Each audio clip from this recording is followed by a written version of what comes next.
નમસ્કાર મિત્રો, દ્વિતીય સત્રાંત પરીક્ષા 2025-26 આજના વિડીયોમાં આપણે ધોરણ 5 ગુજરાતી વિષયનું સંપૂર્ણ પેપર સોલ્યુશન જોઈશું. તો મિત્રો, તમે જો મારી ચેનલ ઉપર પહેલીવાર આવ્યા હોય તો મારી ચેનલ જરૂરથી સબસ્ક્રાઈબ કરી લેજો અને બાજુમાં આવેલું બેલ આઇકન પ્રેસ કરી લેજો, જેથી આવનારા બીજા નવા વિડીયોની નોટિફિકેશન ઝડપથી તમને મળતી રહે. તો ચાલો મિત્રો, આજે આપણે ધોરણ 5 ગુજરાતી વિષયનું સંપૂર્ણ પેપર સોલ્યુશન જોઈએ. પહેલો પ્રશ્ન, એમાં આપણે અર્થપૂર્ણ શબ્દો બનાવવાના છે. તો પહેલામાં જવાબ આવશે વિમાન, બીજામાં જવાબ આવશે મુલાયમ, ત્રીજામાં જવાબ આવશે ખેડૂત. ત્યાર પછી બીજો પ્રશ્ન, એમાં આપણે ઉદાહરણ મુજબ રૂપાંતર કરવાનું છે. તો પહેલામાં જવાબ આવશે વંદનીય, બીજામાં જવાબ આવશે દર્શનીય, ત્રીજામાં જવાબ આવશે ઢેલ ઉડી અને ચોથામાં જવાબ આવશે મયંક આવ્યો. ત્યારબાદ ત્રીજો પ્રશ્ન છે, ફકરાના આધારે આપણે સાચો વિકલ્પ પસંદ કરવાનો છે.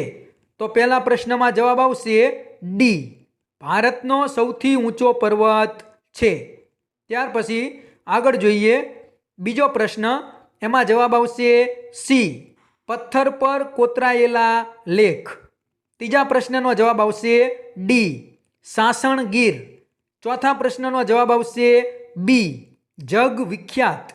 અને ત્યારબાદ પાંચમા પ્રશ્નનો જવાબ આવશે ડી, આપેલ તમામ વિધાન યોગ્ય છે.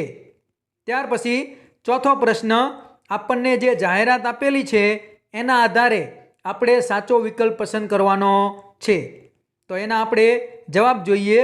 પહેલો પ્રશ્ન, એમાં જવાબ આવશે ડી, નવ ભારત ચેરિટેબલ ટ્રસ્ટ.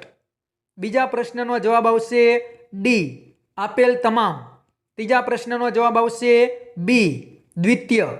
ચોથા પ્રશ્નનો જવાબ આવશે બી, ધોરણ 6 થી 8 માટે.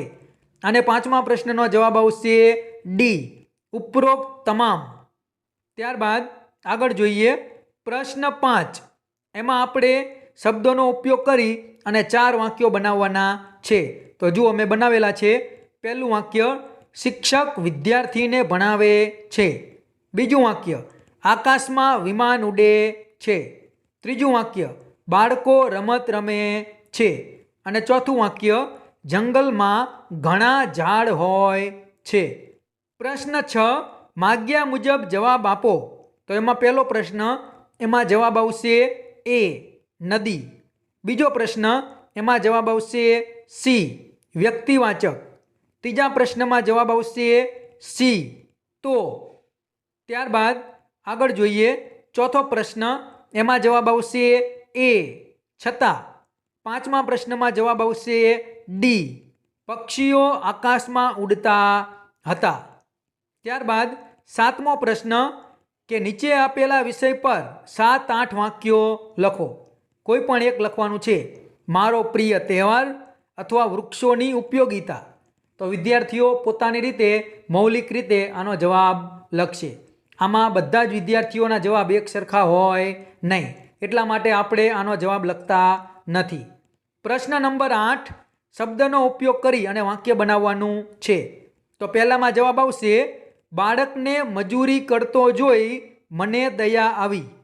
બીજાનો જવાબ આવશે, પરીક્ષામાં ઓછા ગુણ આવતા મને ખૂબ દુઃખ થયું.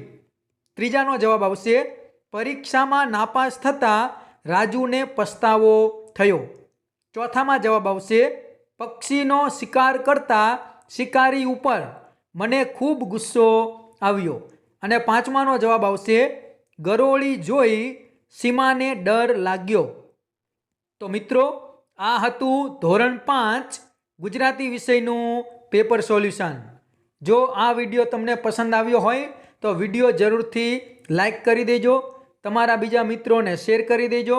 અને તમે જો મારી ચેનલ ઉપર પહેલીવાર આવ્યા હોય તો મારી ચેનલ સબસ્ક્રાઈબ કરી બાજુમાં આવેલું બેલ આઇકન પ્રેસ કરી લેજો, જેથી આવનારા બીજા નવા વિડીયો ઝડપથી તમારા સુધી પહોંચી શકે.